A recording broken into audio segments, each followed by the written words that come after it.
Brent's question was unexpected for a mind-blowing second. Arlena didn't know what to say or how to react as her heart raced in a million directions.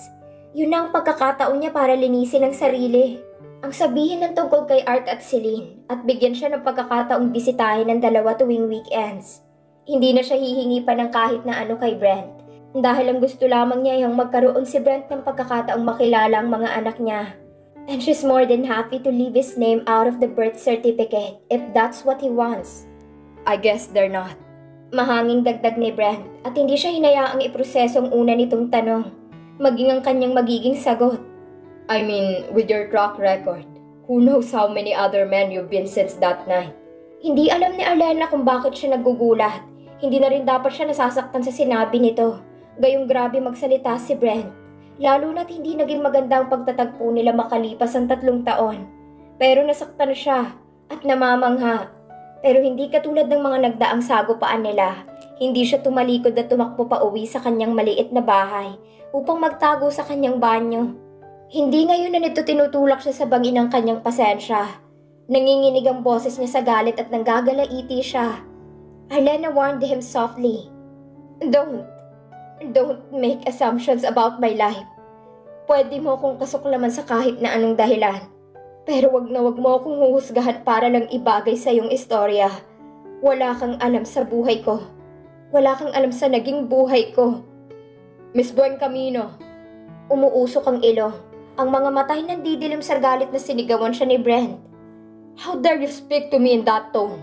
I am your boss. Alam ni Arlena na dapat ay tumalikod na siya sa ganoong klase ng argumento, lalo na't ito na nga ang boss niya, kung gusto pa rin niya ang napakalaki niyang sweldo. Pero masyado siyang galit sa pagiging makasarili at ignorante nitong pag-uugali. Dinuro niya ito sa dibdib, dahilan para matigilan si Brent. Ang kape na kanyang ginawa ng buong pagmamahal ay bahagyang natapon sa daliri nito. No, Mr. Tucson. Being my boss doesn't give you the right to make unfounded claims about me.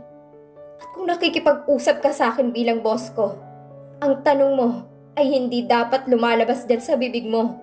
Kaya wag mo akong idaan sa pananakot mo. And no, they're not yours. Thanks heaven for that. Very well, Miss Buencamino. Pinalaya mo ko. Hindi mo alam kung gaano ako kasaya na malaman na hindi sila galing sa akin. Hindi ako matatali sa isang katulad mo. Singhal ni Brent, saka itinapon ng kape sa sink kasama ng baso at saucer. At dahil wala na tayong dapat pag-usapan pa, bumalik ka na sa trabaho mo. Yes, sir. Tumango siya at inayos ang suot na damit. Mabilis niyang inalis ang tingin kay Brent upang hindi nito makita ang mainit na luhang unti-unting kumakawala sa kanyang mga mata. I'll be at my desk if you need anything. Ang kanyang boses bago niya lisanin ang break room. In her open space, middle of nowhere office, Arlena sagged in her chair and buried her face in her hands. Hindi na niya pinansin pa kung nababasa niya ang kanyang salamin at mahihirapan na naman siyang linisin iyon. Pero sa mga oras na yun ay hinayaan na lang niya ang sarili na umiyak. Wala siyang pakialam kung umaalingaw-ngaw ang kanyang boses sa hallway dahil hindi niya kayang pigilan ang sama ng kanyang loob. Ang sakit na idinulot ng mga sinabi ni Brent at ang sakit na nararamdaman niya para sa kanyang mga anak. Now that Brent made it clear that he doesn't want to have anything to do with her and he is thankful that Art and Celine were not his. Kailangan na niyang itigil ang pantasya niya na maipapakilala ang dalawa kay Brent dahil alam niyang hindi ng lalaki matatanggap ang dalawa niyang anak. Determinadong isang tabi ang galit at sakit na nararamdaman at kinalimutan na nangyari kanina sa break room. Ginugol ni Arlena ang buong atensyon sa kanyang magiging trabaho. At dahil sa natatakot siyang galitin na naman si Brent ay hinintay na lamang niya si Mrs. Romero at si Kate na siyang tumulong sa kanya para sa magiging schedule niya sa araw na yon. Kate granted her initial access and reminded her to change her password, while Mrs. Romero briefed her about Brent's schedule for the day. Bilang parte ng kanyang training ay kailangan niyang umupo sa mga meetings ng buong araw. I-coordinate ang gym visit ni Brent sa personal trainer. Ayusin ang lunchtime nito. Kunin ang mga damit nito sa laundry shop at gumawa ng mga reports and presentations. Para kay Arlena ay napakaraming trabaho yun sa buong araw, pero wala siyang karapatan na magreklamo, lalo na't malaki ang demand niyang sweldo. Nasa kalagitnaan siya ng paggawa ng kanyang schedule, nang huminto sa desk niya ang dalawang matangkad at matipunong lalaki, na nakipagkwentuhan pa kay Kate at Mrs. Romero bago itinuon ng atensyon sa kanya. You must be Arlena. I am Carson, and this is Calvin, my twin brother. Nag-angat siya ng tingin sa dalawa at napagtanto na nasa lalo ang mga ito ang kambal na akala niya'y nakuha niya sa kanyang ina. Gayong kambal rin ang anak ng kuya niya. They were both dark-haired, but they aren't look-alikes. Makikilala niya kung sino si Carson at kung sino si Calvin sa dalawa base na rin sa ugali at kilos. Pero hindi maipagkakailangang ang king kagupuhan ng dalawa na tulad ni Brent ay tsak nahahabulin ng mga babae. It's a pleasure to meet you, sir. Tinanggap niya ang nakalahad na kamay ni Carson at saka niya sinunod si Calvin na may pilyong ngisi sa labi. Gayon pa man ay hindi siya nakaramdam ng ilang sa ngiting iyon. Kaagad niyang binawi ang kamay kay Calvin. Tatapusin ko lang ang trabaho ko. Ani niya saka ibinalik ang atensyon sa laptop. Of course. Nasisiyahang ani ni Calvin na para bang meron itong alam na hindi niya alam at ayaw nitong sabihin sa kanya. Hindi niya maiwasang maalala sa lalaki ang kanyang pilyang kaibigan na si Clara. See you later, sabi ni Carson at kinawayan pa siya bago hilain ang kapatid na si Calvin papasok sa loob ng opisina ni Brent. They are both second in command. Paliwanag ni Mrs. Romero nang mawala na sa kanilang paningin ang dalawa. Sila ang in charge kung nasa business trip si Brent. Si Carson ang namamahala sa marketing, PR and comms. Si Calvin naman ang ulo pagdating sa lahat ng financial areas in the business. Okay, sabi ni Arlena. Should I be taking notes? I feel like I should be taking notes. Natawa si Mrs. Romero sa pagkataranta niya.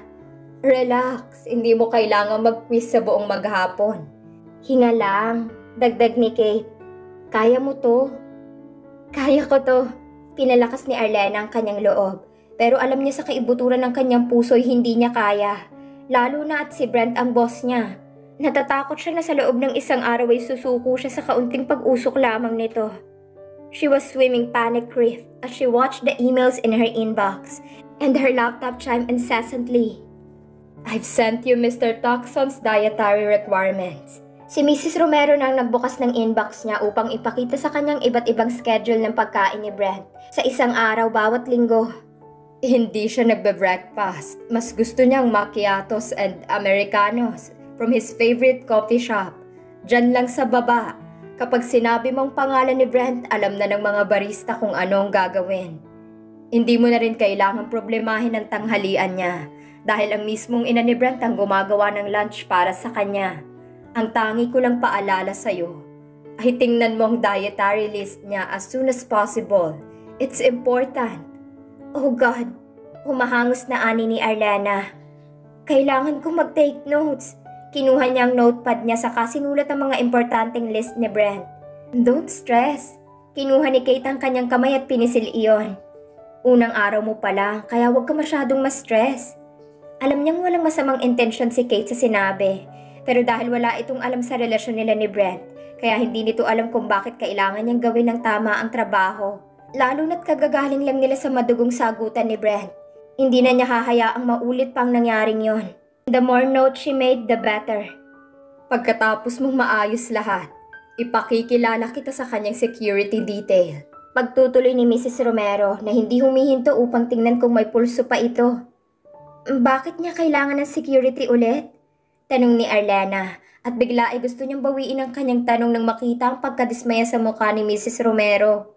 Itinikom ni Mrs. Romero ang kanyang mga labi at pinagsalikop ang mga kamay nito. Ang mga matay seryosong nakatitig sa kanya. Hindi nanalo bilang isa sa mga magagaling na businessman si Mr. Tucson sa pagiging mabait. Nagtrabaho ka kay Mr. Imperial, hindi ba? At alam mo kung gaano kahigpit ang seguridad pagdating sa kanila dahil isa sila sa mayayamang negosyante sa buong mundo.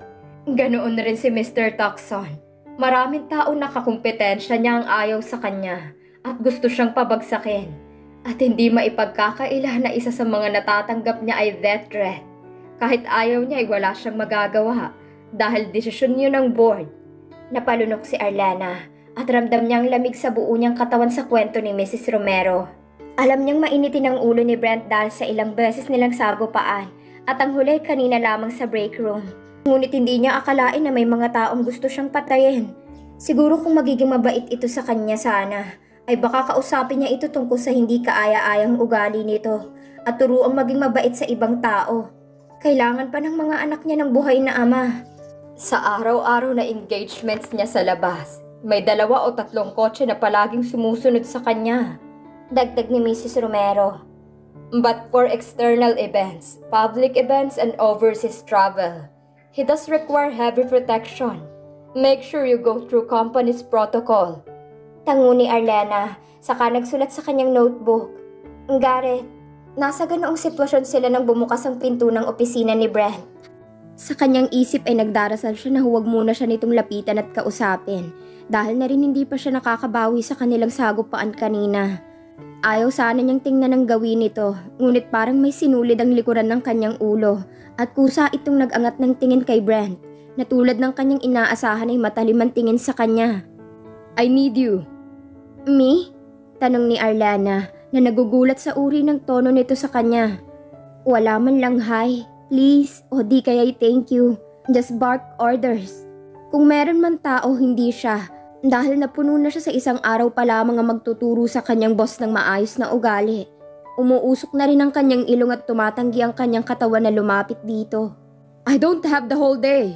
Sigaw ni Brent, saka ito bumalik sa loob ng opisina. It's okay, you'll be fine. Sabi ni Mrs. Romero at Kate. Saka siya bahagyang iginiya sa pintuan ng opisina ni Brent. Saka ang mga ito bumalik sa kanya-kanyang opisina. Siya naman ay kinakabahang humawak sa pinto. I am not going to be fine. Come in. Dinig niyang sabi ni Brent sa loob. Dahan-dahan niyang binuksan ang pinto at isinara iyon nang siya'y makapasok. Naglilikot ang kanyang mga mata sa loob ng opisina ni Brent.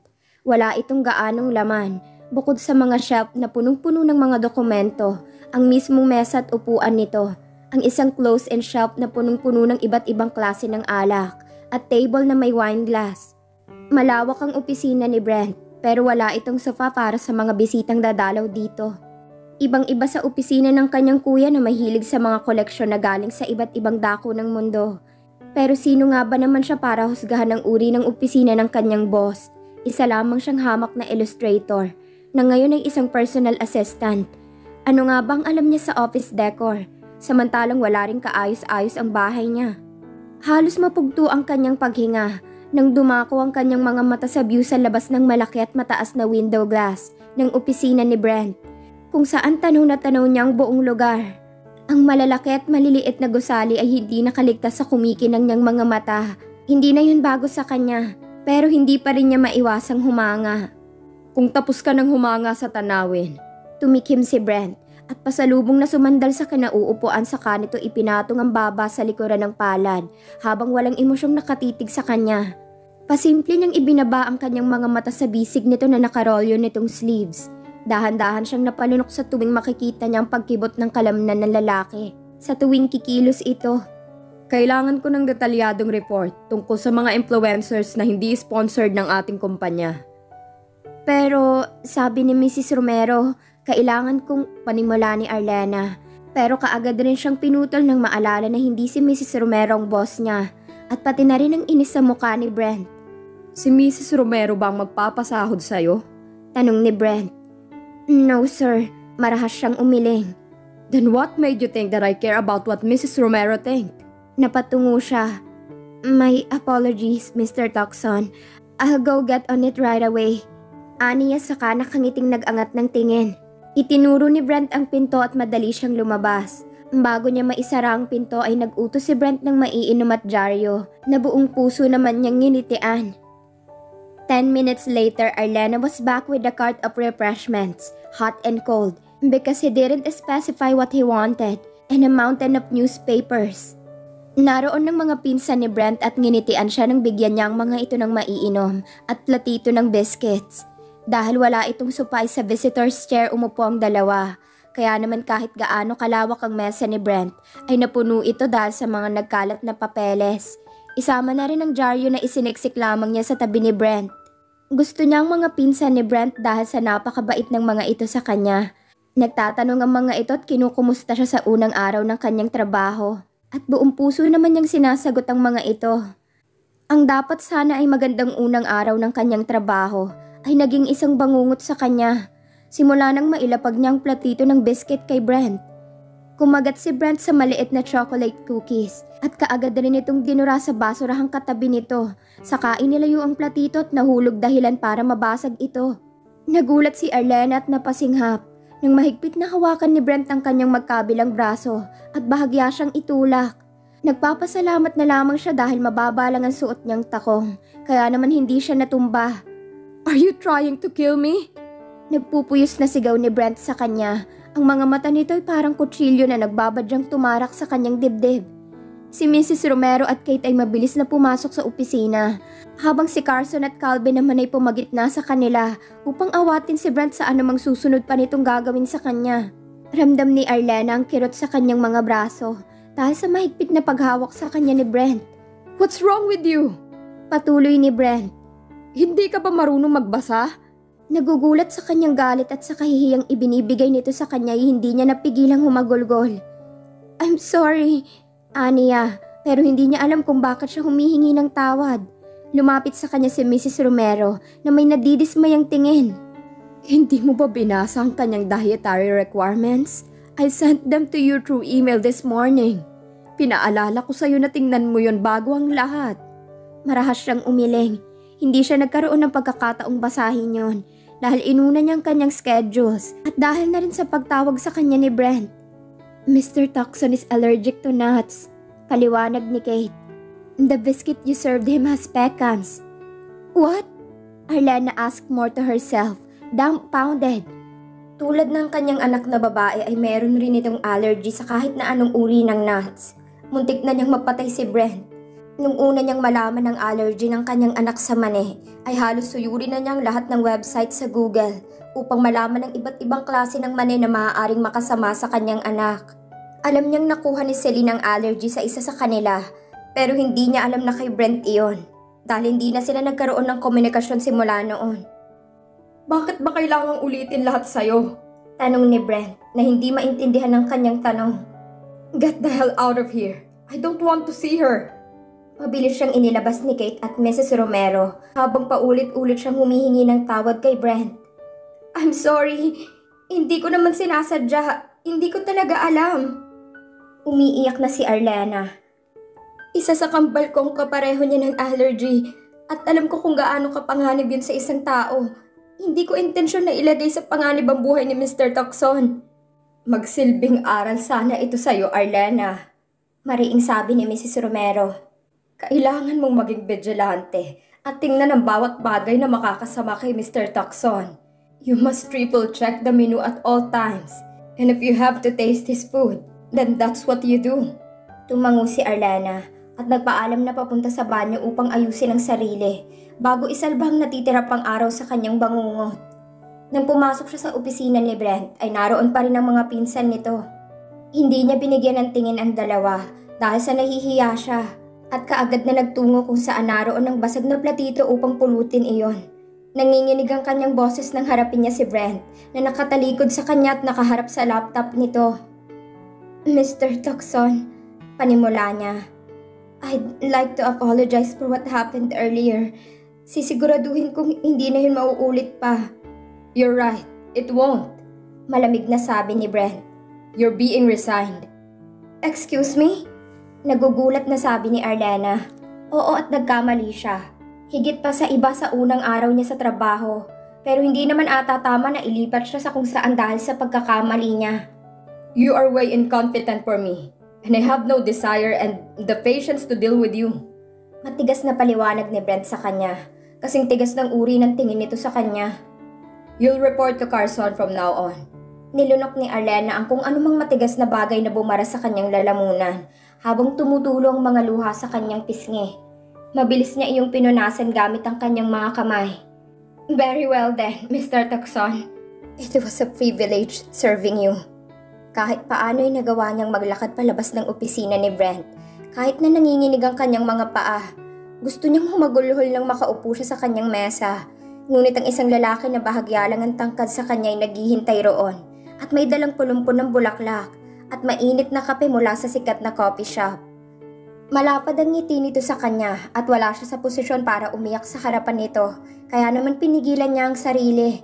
Mabuti na lamang at makapal rin ang kanyang salamin, kaya naman hindi nito pansin ang namumulan niyang mga mata. "Can I help you?" Tanong niya na may ngiti sa labi. "I'm Eric." Pagpapakilala nito sa kanya, ipinatong ang kulumpo ng bulaklak sa ibabaw ng mesa niya, saka mabilis na tinahak ang elevator. "Wait!" Tawag niya kay Eric, ngunit hindi niya na ito naabutan pa. Kahit na papaano ay napasaya siya nito sa unang araw ng kanyang trabaho. Hindi niya akalaing may mabuti pa ring mangyayari sa kanya sa araw na yon, at labis niya iyong pinagpapasalamat.